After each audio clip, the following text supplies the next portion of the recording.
Hey guys, ఇవాళ నేనైతే custard prepare చేసుకుంటున్నాను. ఇది ఎలా చేసుకోవాలో ఈ సైడ్కి అయితే ప్రాసెస్ అన్నీ రాసి ఉంటుంది. అయినా మీకోసమని ఈ వీడియో అయితే ప్రిపేర్ చేస్తున్నాను. నేను 1 కప్ కస్టర్డ్ అయితే తీసేసుకుంటాను. ఈ పౌడర్ ఒక కప్తోనే తీసేసుకున్నాను. 1 కప్ పౌడర్ తీసుకున్నాం కదా, ఒక గిన్నెలో వేసేసుకోవాలి. ఇది మిల్క్ సేమ్ కప్తోనే మనం 5 కప్స్ మిల్క్ అయితే తీసుకోవాలి. ఒక బౌన్లోకి తీసేసుకోవాలి. మనం ఏ కప్తో తీసుకుంటామో పౌడర్ ఆ కప్తోనే 5 కప్స్ వేసేసుకోవాలి. కొంచెం పల్చగా కావాలి అంటే కస్టర్డ్ 6 కప్ వేసుకున్నా ప్రాబ్లం అయితే ఉండదు. నేనైతే 5 కప్స్ వేసుకున్నాను. నాకు కొంచెం థిక్ ఉంటే నచ్చుతుంది. ఈ మిల్క్తోనే మనం ఈ పౌడర్ని లిక్విడ్ లాగా ఫామ్ చేసుకోవాలి. ఇది బాగా కలిపేసుకొని లిక్విడ్ లాగా చేసేసుకోవాలి. ఇలా లిక్విడ్ లాగా ఫామ్ చేసేసుకోవాలి. ఇది ప్రిపేర్ అయిపోయింది కదా, నెక్స్ట్ స్టవ్ ఆన్ చేసుకొని ముందుగా తీసుకున్న మిల్క్ అయితే మరిగించుకోవాలి. ఇది కొంచెం నులివేరు వచ్చిన తర్వాత సిమ్లోకి టర్న్ చేసుకొని గ్యాస్ మనం ఇవి లిక్విడ్ని వేసేసుకోవాలి. ఇది బాగా మరిగిపోతే మనకి కస్టర్డ్ అనేది వండలు అయిపోద్ది, టేస్ట్ కూడా మారిపోద్ది. సేమ్ కప్తోనే మనం షుగర్ కూడా తీసుకోవాలి. ఆ కప్లోకి షుగర్ అయితే యాడ్ చేసుకుంటున్నాను. ఇప్పుడు ఈ లిక్విడ్ అనేది వేసేసుకోవాలి. వేసుకొని ఇలా కలిపేసుకోవాలి.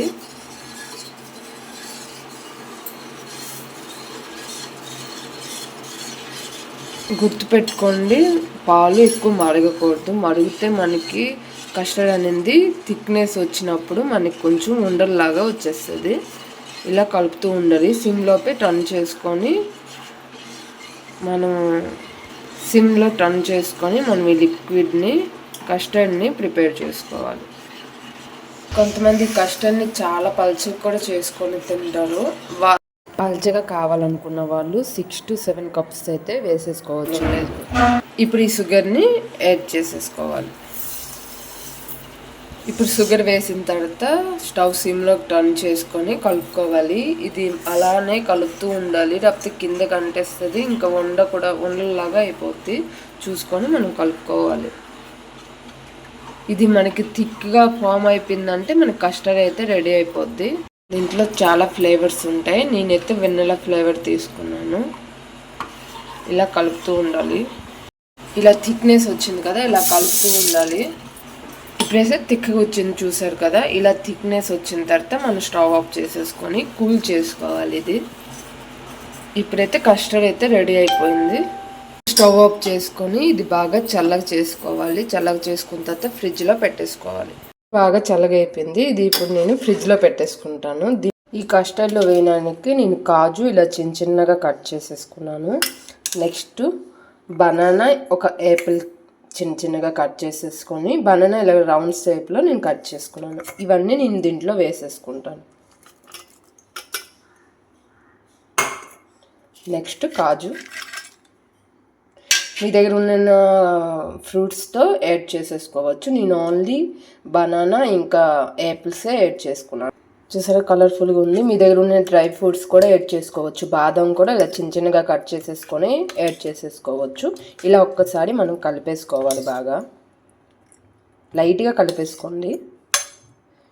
ఇలా బాగా కలిపేసుకున్న తర్వాత ఇది ఇప్పుడు ఫ్రిడ్జ్లో స్టోర్ చేసుకోవాలి. ఒక 2 hours మనం ఫ్రిడ్జ్లో ఉంచేసుకొని దాని తర్వాత తింటే చాలా టేస్ట్గా ఉంటుంది. ఇప్పుడు నేను ఇది ఫ్రిడ్జ్లో పెట్టేస్తాను. ఇది ఇప్పుడు మూత పెట్టి ఫ్రిడ్జ్లో పెట్టేసుకోవాలి. ఇప్పుడు ఫ్రిడ్జ్ నుంచి తీసేసాను. ఇది బాగా చల్లగా అయిపోయింది.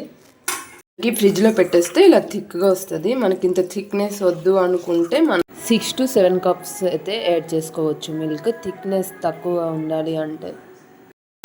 ఇప్పుడు ఇది నేను సర్వ్ చేసుకుంటున్నాను. ఒక బౌల్లో తీసేసుకుంటున్నాను.